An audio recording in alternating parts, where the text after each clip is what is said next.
Hello, Aquarius, Sun, Moon, Rising, and Venus signs. Kumusta kayo? Sana kayo nasa mabuti kayong kalagayan. Welcome back po sa Star Tarot. Kung bago kayo dito, welcome din kayo. Thank you for your support. I truly appreciate it. God bless you all. Aquarius, paano mensahe ninyo? Surrender resentments.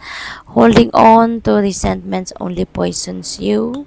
Try to forgive others for their shortcomings and keep moving forward toward positive situations in your life.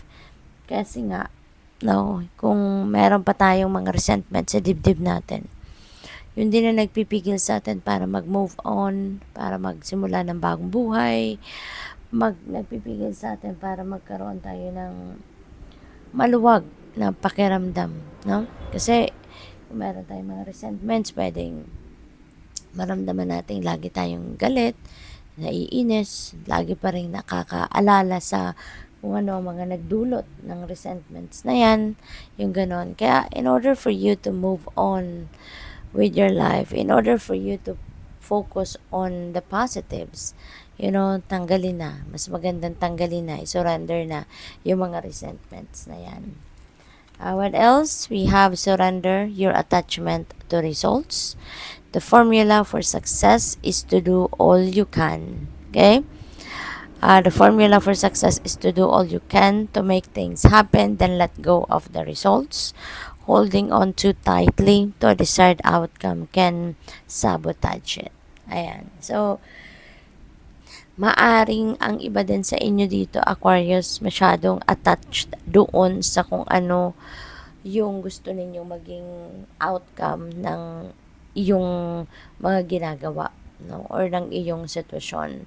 Kaya iniimbitahan kayo rito to surrender your attachment to results para nang sa gayon mawala na din yung inyong stress, mawala na din yung parang, kasi in a way, parang sinasabotage ninyo din lang yung sarili ninyo, 'di ba? Kaya, instead of insisting kung ano yung gusto ninyo maging resulta, maging outcome, na kung ano man ang inyong mga ginagawa, 'di ba?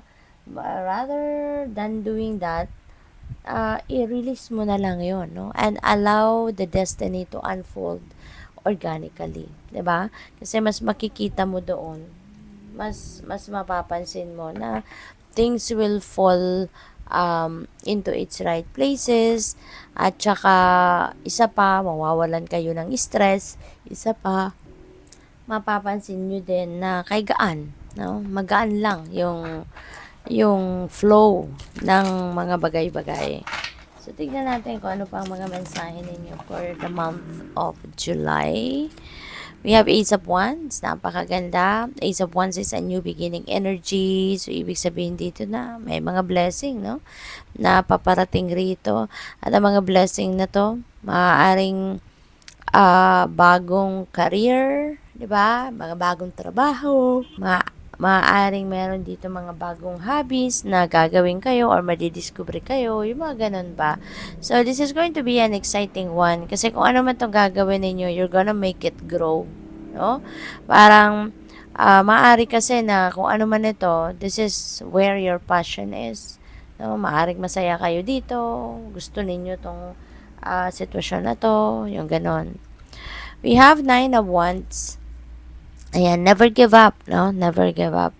Kung meron man kayong gustong gawin, kung meron man kayong pinagtatrabahuan na parang siguro na-challenge kayo sa ngayon, or maybe there is some kind of difficulty, or baka merong obstacle, no? Kaya parang napapagod na kayo. Parang nasasabi ninyo na hanggang ngayon, 'di ba? Parang hindi niyo pa rin nakikita kung saan kayo pupunta. 'Di ba? Parang pagod na kayo. But you've come this far, Aquarius, para sumuko naman kayo. Kasi this is 9 already. So, ang sunod nito is 10, which is dapat nandoon na yung ano ninyo, yung tagumpay, 'di ba? Kaya, ang panawagan sa inyo dito, kung napapagod na kayo, magpahinga muna kayo, no? Give yourself a rest. 'Di ba? Magpahinga muna kayo at para na magkaroon kayo ng room, 'di ba? Para sa tawag dito, sa sarili ninyo din na take a breather, and then get back, no, to kung ano ang inyong pinagkakaabalahan. Kasi malapit na to, no? Malapit na kayo sa tagumpay, malapit na kayo sa success ninyo, sa pagtatapos ng kung ano man itong pinagkakaabalahan ninyo.